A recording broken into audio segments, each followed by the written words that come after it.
ये सिग्नेचर जो आप स्क्रीन पर देख रहे हैं उस इंसान का है जिसने इंडिया को दो चीजें दी, एक नेशनल एंथम और दूसरे father of the nation.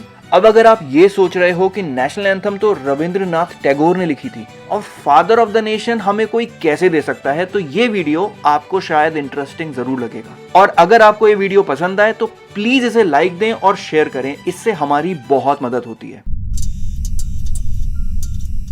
Date थी 2 नवंबर 1941। दूसरा विश्व युद्ध यानी वर्ल्ड वॉर 2 पूरे जोश के साथ चल रही थी। दरअसल वर्ल्ड वॉर 2 में दो ग्रुप्स थे, एक्सिस पावर्स और अलाइड पावर्स। अलाइड पावर्स को जो देश लीड कर रहे थे वो थे ग्रेट ब्रिटेन, यूएसए और सोवियत संघ। और एक्सिस पावर्स में जो मुख्य देश थे वो थे जर्मनी, इटली और जापान। और इसी ग्रुप का मुख्य चेहरा था अडोल्फ हिटलर। पॉलिटिक्स में दुश्मन के दुश्मन को दोस्त या एलाई कहा जाता है। उसी सिद्धांत के हिसाब से इंडिया के फ्रीडम फाइटर्स का दुश्मन हुआ इंग्लैंड और उसके दोस्त हुए एक्सिस पावर्स, जिनका लीडर था जर्मनी। तो इस वीडियो के हीरो सुभाष चंद्र बोस ने अपने दुश्मन इंग्लैंड के खिलाफ एक टेम्परेरी गवर्नमेंट बना डाली। इसको नाम दिया गया आजाद हिंद। और 2 नवंबर 1941 के दिन जर्मनी के बर्लिन शहर में आजाद हिंद का पहला फ्री इंडिया सेंटर भी इनॉग्रेट किया गया। इस इनॉग्रेशन के लिए आजाद हिंद को चाहिए थी एक नेशनल एंथम। इसके लिए उन्होंने इंडिया के पहले नोबेल पुरस्कार विजेता रविंद्रनाथ टैगोर का 1911 में लिखा हुआ एक बंगाली गाना भारतो भाग्य विधाता एज नेशनल एंथम चूज किया। और इसी बंगाली गाने को आगे जाकर 24 जनवरी 1950 में इंडिपेंडेंट इंडिया का नेशनल एंथम बनाया गया,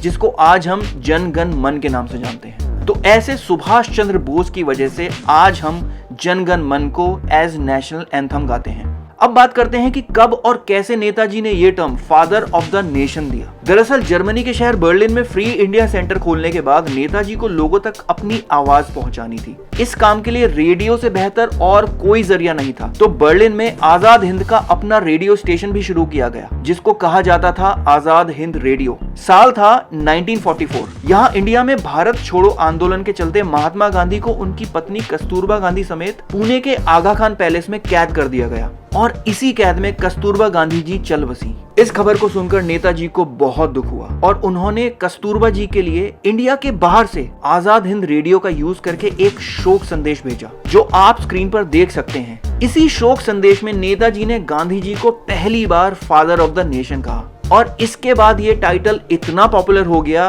जिसे शायद दुनिया का हर इंसान जानता है। हालांकि नेताजी सुभाष चंद्र बोस और महात्मा गांधी में काफी आइडियोलॉजिकल डिफरेंसेस थे, लेकिन वो एक दूसरे की बहुत इज्जत करते थे। इनका सबसे बड़ा आइडियोलॉजिकल डिफरेंस था कि अंग्रेजों से आजादी कैसे पानी है। गांधी जी मानते थे कि नॉन वायलेंस या अहिंसा ही एक तरीका है जिससे हम बिना किसी की जान गंवाए आंदोलन कर सकते हैं। और नेताजी मानते थे कि अंग्रेजों को भारत से हटाने के लिए सबको हथियार उठाने ही पड़ेंगे, इसीलिए उन्होंने आजाद हिंद फौज भी बनाई। इन आइडियोलॉजिकल डिफरेंसेस होने के बावजूद गांधी जी नेताजी की देशभक्ति से बहुत ही इम्प्रेस थे और उन्होंने नेताजी को नाम दिया प्रिंस ऑफ पेट्रियट्स, यानी देशभक्तों का राजकुमार। आपका इन आइडियोलॉजिकल डिफरेंसेस के बारे में क्या कहना है, कमेंट्स में जरूर बताएं। कुछ लोग ये सोचकर हैरान है कि नेताजी हिटलर जैसे क्रूर इंसान से कैसे हाथ मिला सकते हैं, पर नेताजी का 1936 में लिखा हुआ ये लेटर कुछ और ही बताता है। वो इस लेटर में बोलते हैं कि हिटलर से मिलना उन्हें ज्यादा अच्छा नहीं लगा और हिटलर की गवर्नमेंट ने उन्हें काफी निराश किया है क्योंकि वो बहुत ही एरोगेंट है। इस लेटर में उन्होंने हिटलर के रेसिस्ट रवैये की भी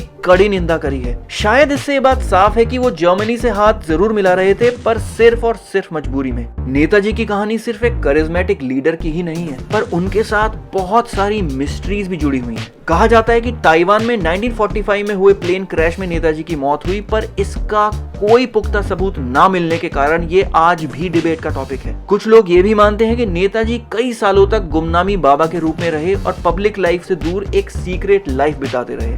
ये सारे टॉपिक्स इतने डिटेल्ड हैं कि इनको डिस्कस करने के लिए आगे हम सेपरेट वीडियोस बनाएंगे। तो आप चैनल को सब्सक्राइब कर लीजिए जिससे आप नेताजी पर और कोई वीडियो मिस ना करें। और कमेंट्स में ये जरूर बताएं कि नेताजी की लाइफ का वो क्या पहलू है जिस पे आप वीडियो देखना चाहेंगे। अब मैं आपसे नेक्स्ट वीडियो में मिलूंगा, तब तक ख्याल रखें।